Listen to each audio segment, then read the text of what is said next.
What's up, y'all? It's CJ, and we are back for another recap of the never-ending seasons of Love After Lockup / Life After Lockup. I'm gonna try and make this quick because I got stuff to do.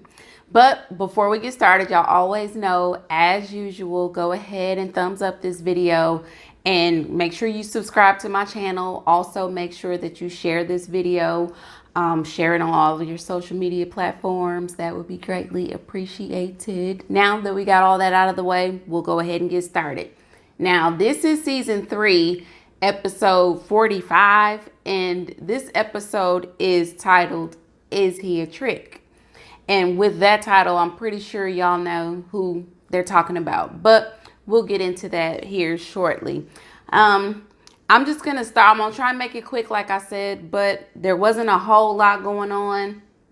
But there were a few things that we do need to pay attention to because I think that there'll be some, key points for the rest of the season.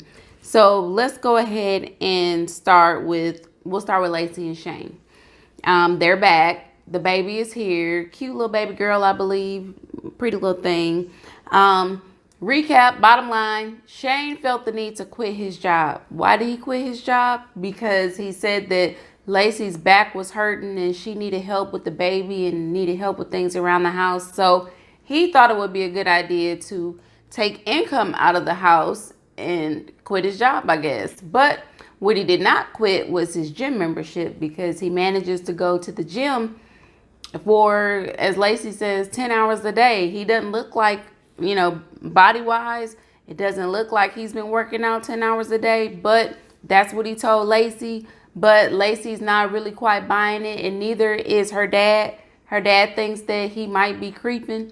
We'll find out later on soon enough. But Shane also did something else. He went and got braces. Now, I've never known broke people to get braces unless they, out letting somebody attach them in their garage or in the kitchen.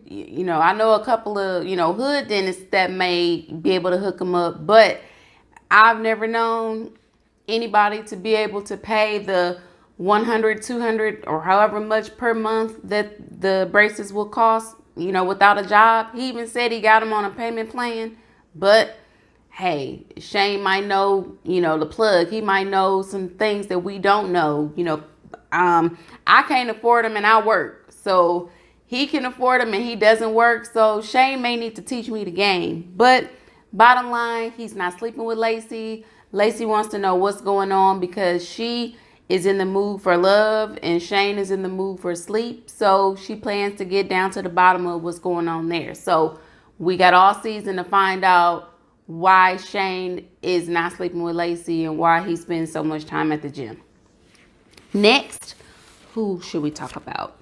Let's talk about Brittany and Ray. They've made it over to Life After Lockup. We were introduced to them in the previous episodes of Love After Lockup. Ray has been released from prison. He's also off of his ankle monitor. So he is ready to get to work. He's ready to get a job. He's ready to get it cracking.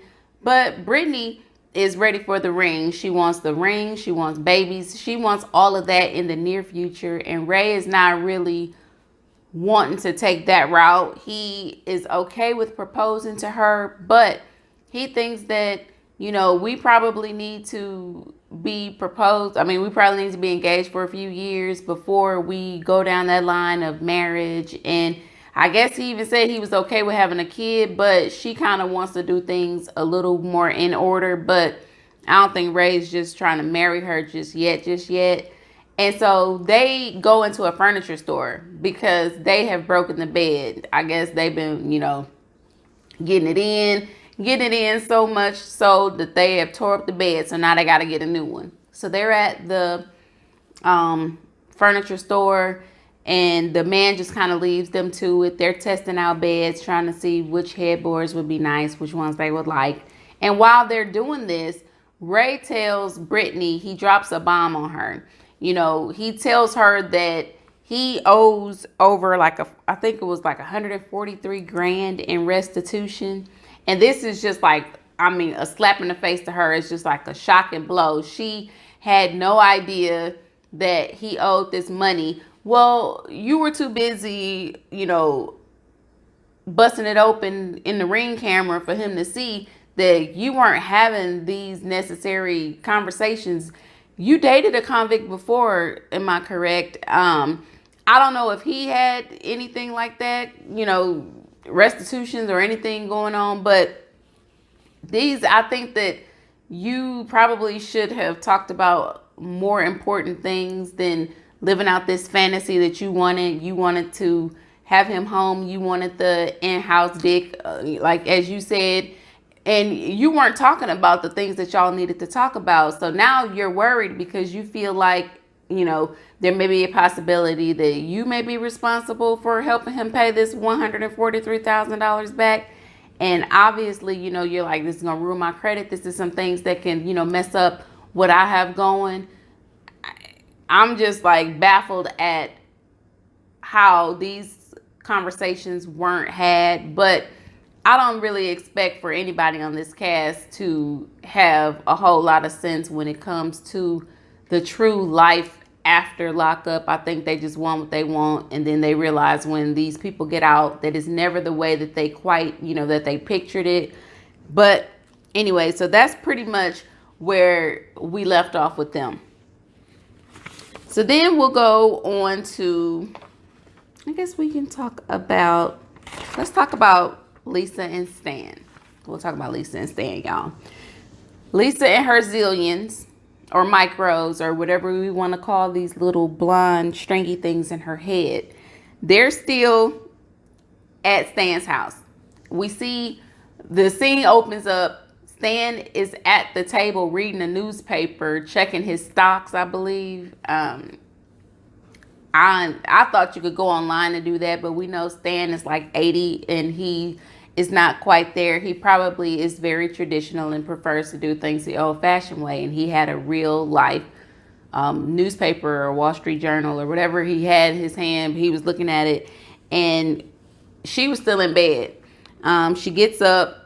She comes downstairs looking very disheveled, looking very stinky, and she tells him that, she needs some money because she needs to go and buy clothes. And looking at what she had on, she does need to buy clothes. I can't really talk right now, but I'm getting ready to go do some stuff, so I can be looking like this. But anyway, she goes and he tries to give her like $20 at first, and she was like, this is not enough. And so she was like, he was like, okay, well, 40, 50 or whatever. And she was like, no, I need one of those things back there in the back of your wallet. I guess she was referring to one of his credit cards. And he gives her one reluctantly. He's afraid because he thinks that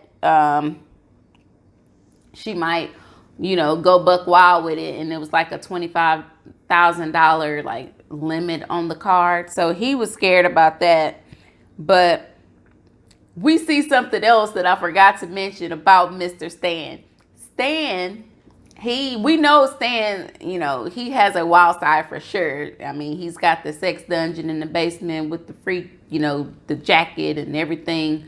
But to prove his love for Lisa, Stan, we see a clip of him going to a tattoo shop where he gets her name tattooed on his ass cheek. Yes, Stan got Lisa's name tattooed on the booty. But his kids, I know they having a damn fit because this man is really tripping. But anyway, we see Stan later on. He goes to meet the crew, the two guys that we saw him talking to, in the other season. They're meeting at this gym. A very lackluster gym. You could tell there ain't nothing but old folks in there, and that's exactly how they like it. They're on the treadmill, and they're kind of talking. And he lets them know, that, Lisa spends a lot of her time sleeping. And if she's not sleeping, she on her phone. He tells us in the confessional that the phone gets more, touch action than he does. And he, was kind of letting the guys know that, she says that she wants me to be her sugar daddy, but daddy ain't getting no sugar. So something ain't right with this situation. And then we see Lisa. Lisa goes to meet her friend Tasha. I guess Tasha was like a former roommate of hers. and she knows all about her, and she says that Tasha's a straight shooter and will tell her, like it is. They are kindred spirits or whatever. They get along great and all this other stuff. So she meets Tasha at the boutique, and she tells Tasha, Tasha's kind of wanting to know about Stan, and she basically wants to know if Stan is a trick. And Lisa, she's not sure, but given these circumstances, given everything that has happened thus far, he is definitely a trick. You're just exchanging you just exchanging sexual favors for monetary, goods, I guess. You get money, you get in a car, all this other stuff, and he has feelings for her, so he says he loves her, but I really do think that, he wants a sex slave, and she's willing to be that, and she wants to be paid, of course, for her services, and that she'd be perfectly fine with that arrangement. But I think that Stan just kind of wants us to, look at this as a real relationship that just has like a kinky side to it, but it's not that at all. Lisa is talking to some other woman, and I forgot the woman's name. Like, she says that they've never taken it to that level, but there is a lot of flirting going on, and I guess if push came to shove, she probably would go that, she would try her out if she allowed. But she wants us to know also that what she says goes, and if Stan doesn't like it, then she has options. What other options she may have, I'm not sure. Do these other options come with a card, a place to stay, a cat that y'all just let run all over the kitchen counter and all that other stuff? Does this other option have a sex dungeon in the basement? I don't know.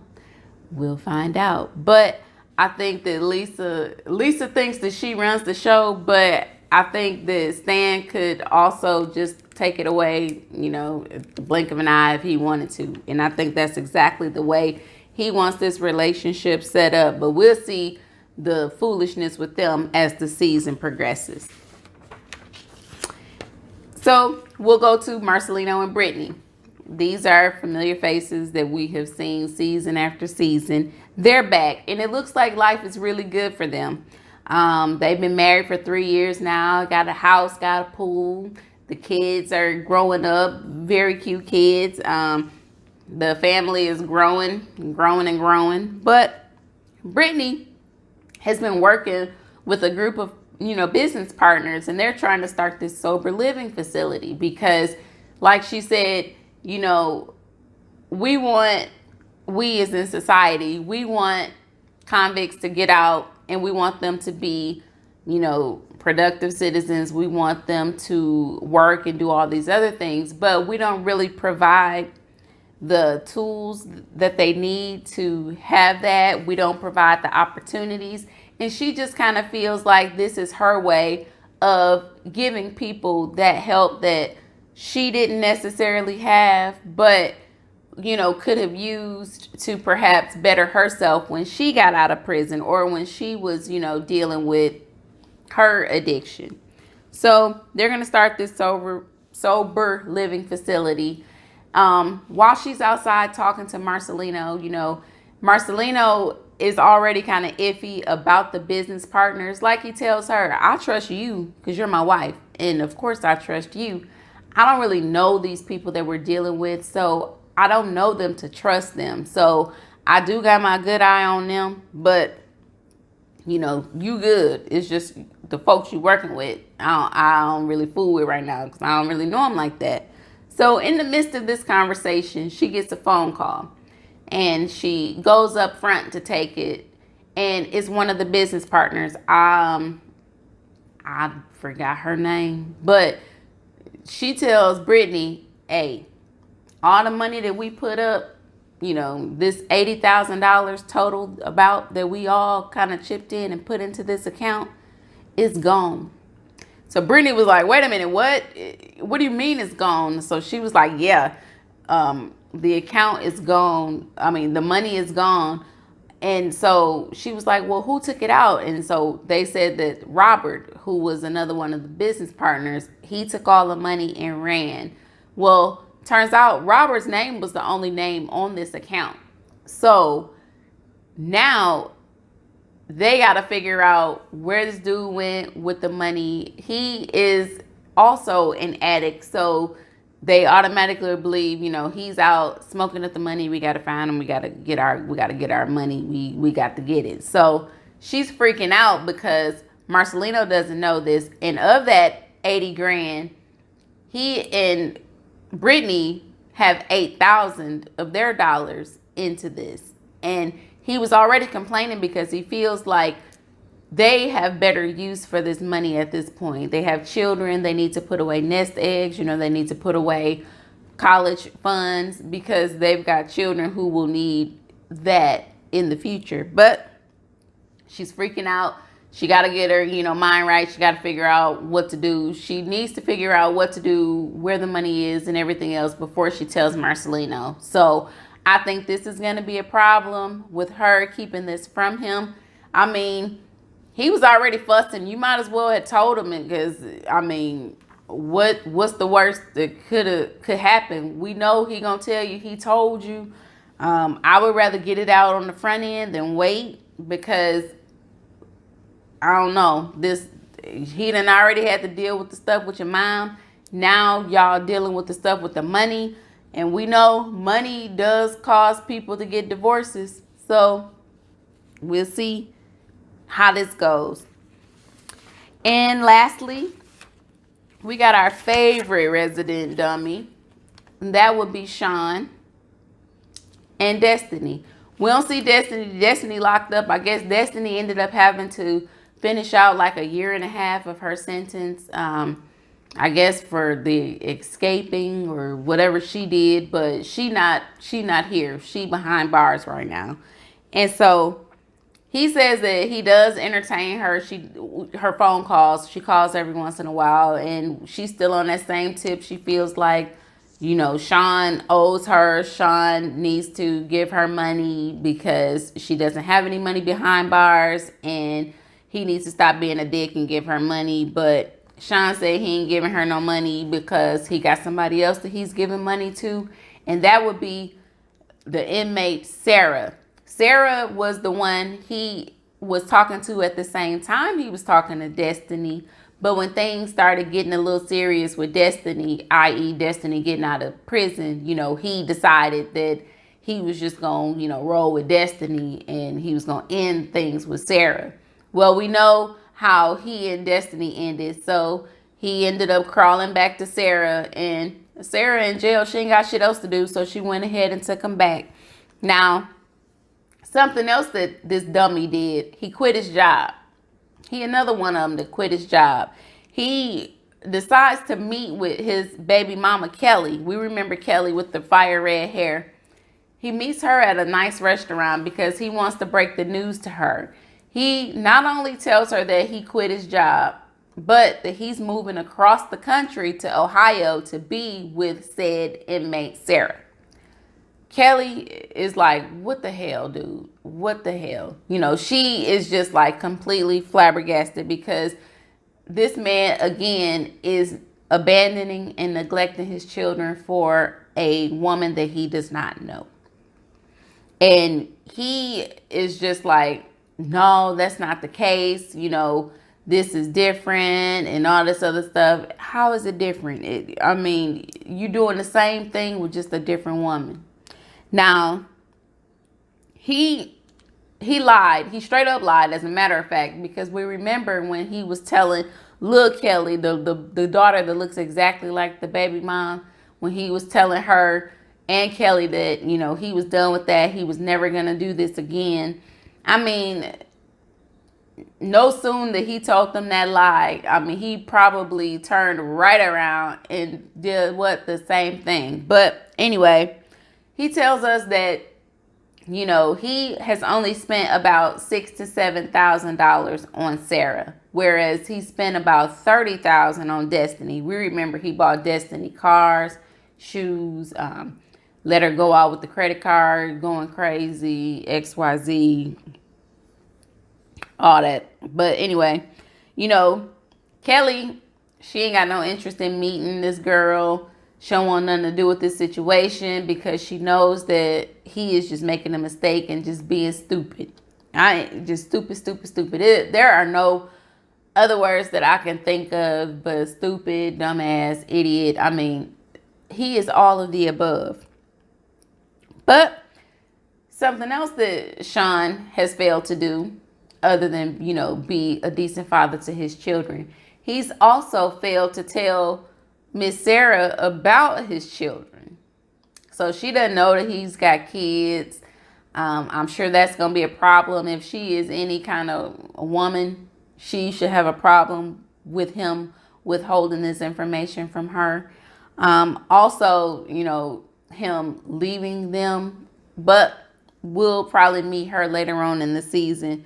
But Shawn decides that he wants to flip the script on Kelly because Kelly was telling him, you know, this is completely irresponsible. This is what you do. You know, you go out and you just meet women and you forget about your kids and you just, you know, basically abandon them. He flips the script on her. He tells her that she has made his life a living hell and that's all she good for. Now, mind you, this the same woman who gave you like $1,000 to go and see your girlfriend that doesn't like her, that, you know, she didn't have to do that, but she did it. But yet and still you want to tell her that she's making your life a living hell. Anyway, she wasn't with that conversation at all. As a matter of fact, she jumps up, throws a drink in his face and leaves. And that's where they end. So that was the episode. This from the scenes that I guess the little trailer that they show us for the season, it definitely looks like it's gonna be a good one. They always give us what we need. But anyway, with that being said, y'all don't forget to like this video. Go ahead and share it. Make sure you comment if you want to talk about anybody. If I left anything out, feel free. This video was longer than I thought it would be. I got to rambling about Shawn's stupid ass. But anyway, do what y'all do. And I will see you guys in the next video. Have a wonderful weekend. Peace.